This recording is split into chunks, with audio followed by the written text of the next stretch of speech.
GPU sales are down, worst in a very long time. It doesn't bother AMD or Nvidia too much because they are they still record profits because they're sold to other industries, not just gamers. I've been trying to tell people for the longest while that DLSS and ray tracing are not featured for gamers. They're marketed as such, and it was incredibly frustrating to see so-called experts and reviewers just blindly jumping on this bandwagon.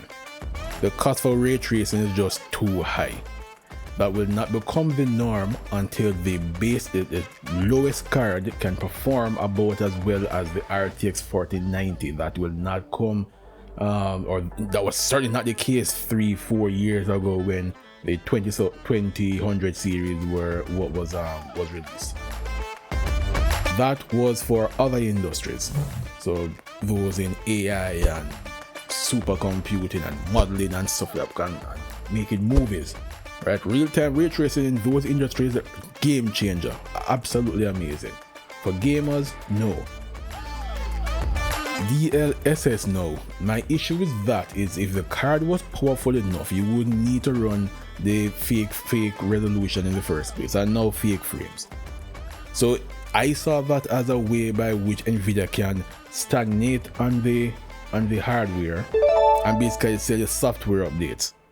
The problem with that, however, is if you buy an RTX 5000 series and it's in terms of hardware is not much different than your 4000 series, you will not get a boost in the old games that you're playing unless those old games were patched with the compatibility with the latest DLSS.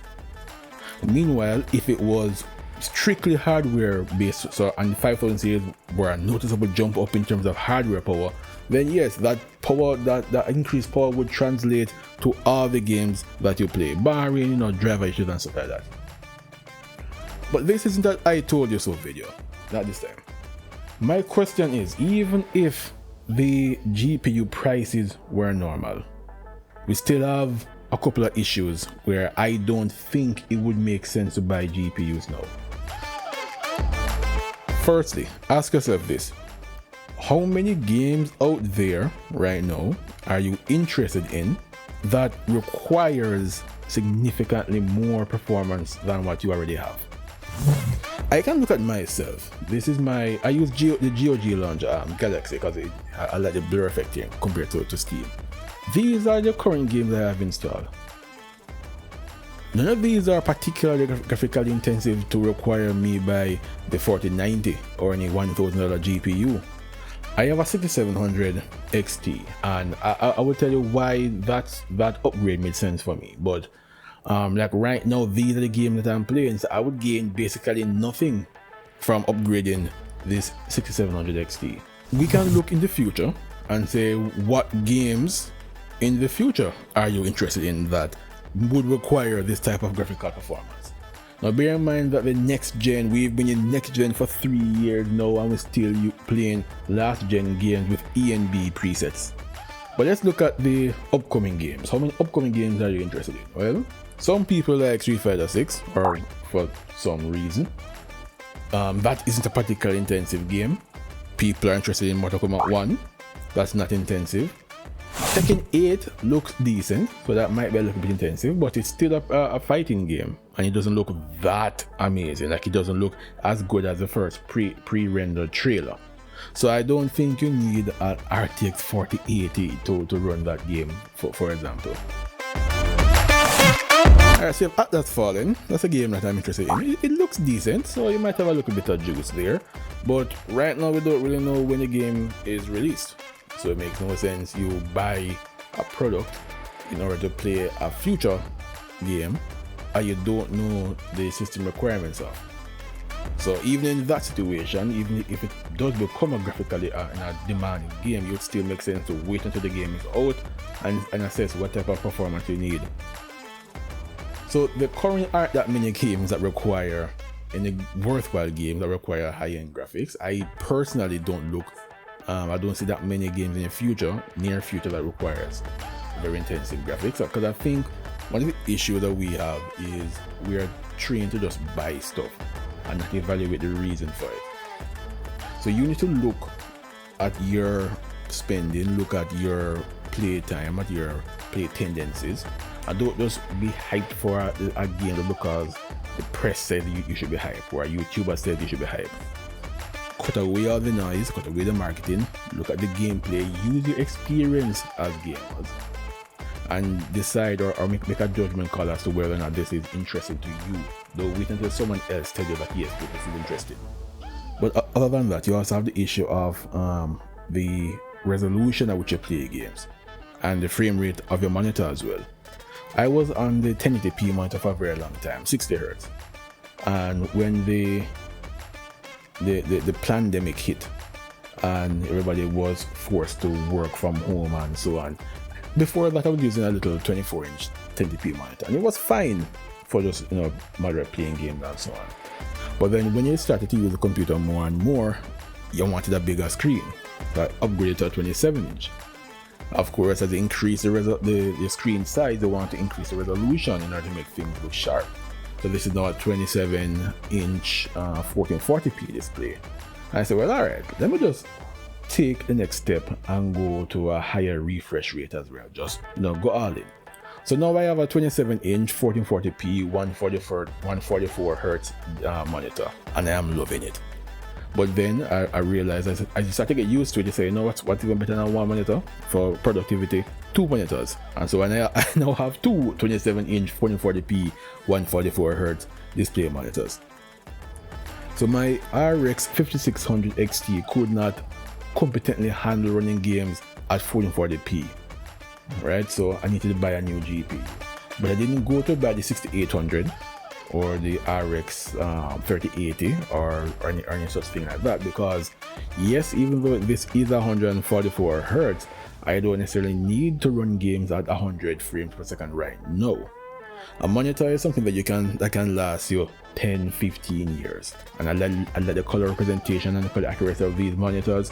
So unless something is physically wrong with them, I see no reason to change them. This means that I can simply upgrade my GPU and still get a lot of benefits. I don't need to go out and buy the 6800, especially when it costs that much and the power consumption was off the chain. But I guess if you normally shop in that price range, it's not that bad. But here in Jamaica, if you consider electricity bill, I said no, that costs too much. That will cost too much. So I got the 6700 XT, and I am perfectly fine. I can run all my games at 1440p. The less demanding ones can. Well, generally speaking, they're running at around like 80 FPS, I would say, on average. So that's perfect. And if you notice, two of these games don't need to run more than 60. The fighting games, King of Fighters and Soul Calibur, right? So for me, it made sense. And also, just I started to do a bit of video editing, and the 6GB and the 5600 XT was a real problem, right? So in that case, you have to assess your needs and then buy based on what will satisfy your needs and not what someone else is hyping you about. At a certain point, typing a Word document won't feel much different on a 6700 versus a 4090, right? Same thing with watching a movie. So most of these games won't benefit from the power anyway, right?